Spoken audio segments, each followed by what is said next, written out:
ओम नमः शिवाय। जय श्री राधे। आप सभी को आपके अपने YouTube चैनल अजय शर्मा में स्वागत है। आइए आप सब सुनेंगे श्रावण मास की व्रत कथा। आप सभी भक्तों को श्रावण मास की बहुत सारी ढेर सारी शुभकामनाएं। आप सभी के जीवन में भगवान भोलेनाथ माता पार्वती की कृपा से आप सभी को सभी प्रकार के सुख और समृद्धि की प्राप्ति हो। भगवान आप सभी की इच्छाओं को पूर्ण करें। हिंदू धर्म में श्रावण महीने का बड़ा भारी महत्व माना गया है। श्रावण के महीने में भगवान शंकर जी का पूजन करने का विशेष महत्व होता है।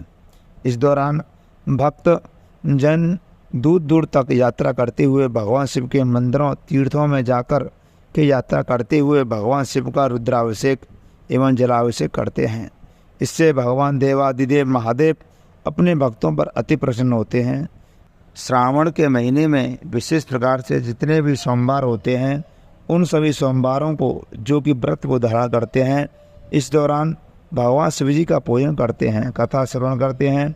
इसे भगवान शिव जी की अपने भक्तों के सभी प्रकार के दुख और कष्टों को दूर कर देते हैं और सुख और समृद्धि का आशीर्वाद प्रदान करते हैं। श्रावण के महीने में विशेष प्रकार से जितने भी सोमवार व्रत होते हैं उन सभी सोमवारों को जो भी व्रत धारण करते हैं, इस दौरान भगवान शिव जी का पूजन करते हैं, कथा श्रवण करते हैं। भगवान शिव जी अपने भक्तों के सभी प्रकार के दुख और कष्टों को दूर कर देते हैं और सुख और समृद्धि का आशीर्वाद प्रदान करते हैं। श्रावण सोमवार के व्रत में इन दिन जो कि दिन भर उपवास रहते हुए भगवान शिव जी का सुबह और शाम के समय पूरे विधि विधान के साथ पूजन करना चाहिए। इस व्रत में कम से कम 3 पहर बीत जाने के बाद ही फलाहार आदि ग्रहण करना चाहिए। इस व्रत को फलाहार रखकर धारण किया जाता है। जो फलाहार नहीं कर पाते हैं तो रात्रि में एक समय सेंधा नमक का प्रयोग करते हुए भोजन को ग्रहण करना चाहिए। इसी प्रकार से श्रावण सोमवार विधि के बारे में आपको जानकारी चाहते हैं तो पहले हम वीडियो डाल चुके हैं, यूट्यूब पर अपलोड कर चुके हैं। आप उसके माध्यम से जानकारी प्राप्त कर सकते हैं। तो आइए सुनते हैं श्रावण मास सोमवार व्रत की कथा। बोली शंकर भगवान की जय, उमापति महादेव की जय। एक धनी सेठ था, उसके पास संपूर्ण वैभव था, परंतु उसे एक दुख था कि उसके कोई संतान नहीं थी। वह इसी सोच में दिन रात चिंतित रहता था। वह पुत्र की प्राप्ति के लिए सोमवार को शंकर जी का व्रत और पूजन करता था। सायंकाल शंकर जी के मंदिर में दीपक जलाता था। उसकी भक्ति को देखकर एक समय श्री पार्वती जी ने शंकर जी से कहा कि महाराज, यह सेठ आपका अनन्य भक्त है, हमेशा आपका व्रत और पूजन बड़ी श्रद्धा के साथ करता है, आपको इसकी मनोकामना पूर्ण करनी चाहिए। शंकर जी ने पार्वती जी से कहा, यह संसार कर्म क्षेत्र है, किसान खेत में जैसा बीज बोएगा उसे फल वैसे ही प्राप्त होंगे। पार्वती जी ने अत्यंत विनम्र होकर कहा कि जब यह भक्त आपका है तो उसे कोई दुख है तो आपको अवश्य ही इसके दुख को दूर करना चाहिए, क्योंकि आपने अपने भक्तों पर हमेशा कृपा की है, उनके दुखों को दूर किया है। अगर आप ऐसा करेंगे तो मनुष्य ही आपकी सेवा, व्रत तथा एवं पूजन करेंगे। पार्वती जी का आग्रह सुनकर शंकर जी कहने लगे कि हे पार्वती जी, इसके कोई पुत्र नहीं है, इसी कारण वह दुखी रहता है। इसके भाग्य में पुत्र नहीं है, तब भी मैं इसको पुत्र प्राप्ति का वर देता हूँ, लेकिन वह पुत्र 11 वर्ष तक ही जीवित रहेगा, तत्पश्चात वह मृत्यु को प्राप्त होगा। इससे अधिक और मैं कुछ नहीं कर सकता। यह सभी बात वह सेठ सुन रहा था। इससे उसे ना तो प्रसन्नता हुई और ना ही उसे दुख हुआ। पहले की बात ही शंकर जी का सोमवार व्रत तथा पूजन करता रहा। कुछ समय व्यतीत हो जाने पर सेठ जी की स्त्री गर्भवती हुई और 10वें महीने में उसके गर्भ से एक सुंदर पुत्र उत्पन्न हुआ।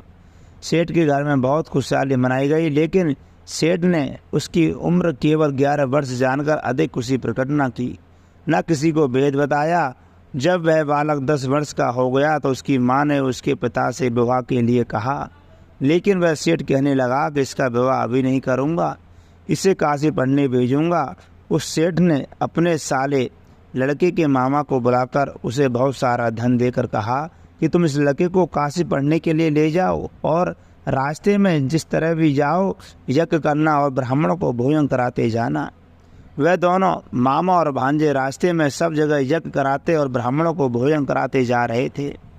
उनको जाते समय रास्ते में एक शहर पड़ा। उस शहर के राजा की कन्या का विवाह और दूसरे राजा का लड़का जो विवाह के लिए बारात लेकर आया था एक आंख से काना था। लड़के के पिता को यह बड़ी चिंता थी कि कहीं वर को देखकर कन्या माता पिता शादी में किसी प्रकार की अड़चन पैदा न कर दें। इस कारण जब लड़के ने बहुत सुंदर सेठ के लड़के को देखा तो मन में विचार किया कि क्यों ना इस लड़के से वर का काम करवा लिया जाए। ऐसा सोचकर राजा ने लड़के तथा उसके मामा से कहा तो वे राजी हो गए। तब सेठ के लड़के को स्नान आदि कराकर वर के कपड़े पहनाए तथा घोड़ी पर चढ़ाकर कन्या के यहाँ ले गए। वर के पिता ने सोचा कि विवाह कार्य भी इसी लड़के से करा दिया जाए तो क्या बुराई है। ऐसा विचार कर उन्होंने उनसे मामा से कहा कि अगर आप फेरों और कन्यादान का काम भी करा दें तो आपकी बड़ी कृपा होगी। इसके बदले में हम आपको बहुत सारा धन दे देंगे। उन्होंने यह स्वीकार कर लिया और उसने विवाह तथा फेरों का कार्य भी संपन्न कर दिया। फेरों के बाद जब लड़का जाने लगा तो उसने राजकुमारी की चुनरी के पल्ले पर लिख दिया कि तेरा विवाह तो मेरे साथ हुआ है, लेकिन जिस राजकुमार के साथ तुम्हें भेजेंगे वह एक कांख से काना है और मैं काशी जी पढ़ने जा रहा हूँ। राजकुमारी ने जब अपनी चुनरी इस प्रकार पर लिखा पाया तो उसने राजकुमार के साथ जाने से इनकार कर दिया और कहा कि मेरा पति नहीं है, मेरा विवाह इसके साथ हुआ ही नहीं, वह काशी पढ़ने के लिए गया है। राजकुमार के माता पिता ने अपनी कन्या विदा नहीं की और बारात वापिस चली गई। उधर सेठ का लड़का और उसका मामा काशी पहुंच गए तथा वहां जाकर उन्होंने यज्ञ आदि धर्म कार्य करने तथा लड़के ने पढ़ना शुरू कर दिया। जब लड़के की आयु 11 वर्ष की हो गई तब उस दिन उन्होंने यज्ञ का आयोजन किया। उसी समय लड़के ने अपने मामा जी से कहा कि मामा जी आज मेरी तबीयत ठीक नहीं है। मामा जी ने कहा कि तुम अंदर जाकर सो जाओ। लड़का अंदर जाकर सो गया और सोते ही उसके प्राण निकल गए। तब उसके मामा ने जाकर देखा कि तो मुर्दा पड़ा है। उसको बहुत दुख हुआ, लेकिन उसने सोचा कि अगर रोना पीटना शुरू कर दूंगा तो यज्ञ का कार्य अधूरा रह जाएगा। अतः उन्होंने शीघ्र ही यज्ञ का कार्य संपूर्ण कराया और ब्राह्मणों के जाने के पश्चात रोना पीटना शुरू कर दिया। संयोगवश उसी समय शंकर जी तथा पार्वती जी उधर से जा रहे थे। जब उन्होंने जोर जोर से रोने पीटने की आवाज़ सुनी तो पार्वती जी शंकर से आग्रह करके उनके पास ले गई और सुंदर बालक को मरा हुआ देखकर कहने लगी कि यह तो उसी सेठ का लड़का है जो आपके वरदान से हुआ था। शंकर जी ने पार्वती जी से कहा कि इसकी इतनी उम्र इतनी ही थी जो समाप्त हो चुकी है। पार्वती जी ने शंकर जी से कहा कि कृपा करके महाराज जी इस बालक की आयु और बढ़ा दो, वरना इसके माता पिता तड़प तड़प कर मर जाएंगे। पार्वती जी के इस प्रकार कहने पर बार बार आग्रह करने पर शंकर जी ने उसको वरदान दिया और शंकर जी की कृपा से बालक जीवित हो गया। शंकर पार्वती कैलाश को चले गए तथा वह लड़का एवं उसका मामा उसी भांति यज्ञ कराते हुए अपने घर की ओर चल पड़े। रास्ते में उसी शहर में आए जहाँ उस लड़के का विवाह संपन्न हुआ था।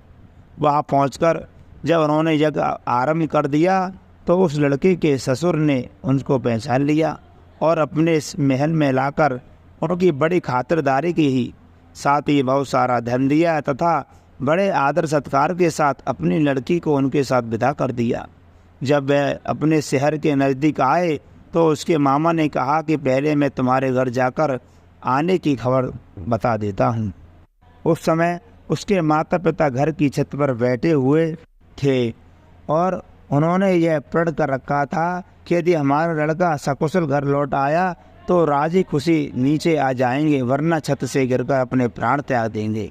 इतने में उसके मामा ने आकर यह समाचार दिया कि आपका लड़का आ गया है, लेकिन उन्हें विश्वास न हुआ तो उनके मामा ने शपथ पूर्व कहा कि आपका लड़का अपनी पत्नी तथा बहुत सारा धन लेकर के आया है। तब सेठ ने उनका बड़ी प्रसन्नता से स्वागत किया और घर ले आए।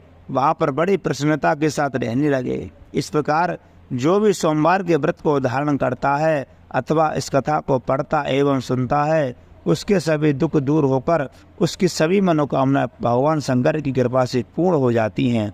बोले शंकर भगवान की जय। मित्रों, आपको यह कथा अच्छी लगी हो तो कृपा करके लाइक अवश्य कर दें और कमेंट बॉक्स में जाकर के ओम नमः शिवाय एवं हर हर महादेव अवश्य लिखें। जय श्री राधे।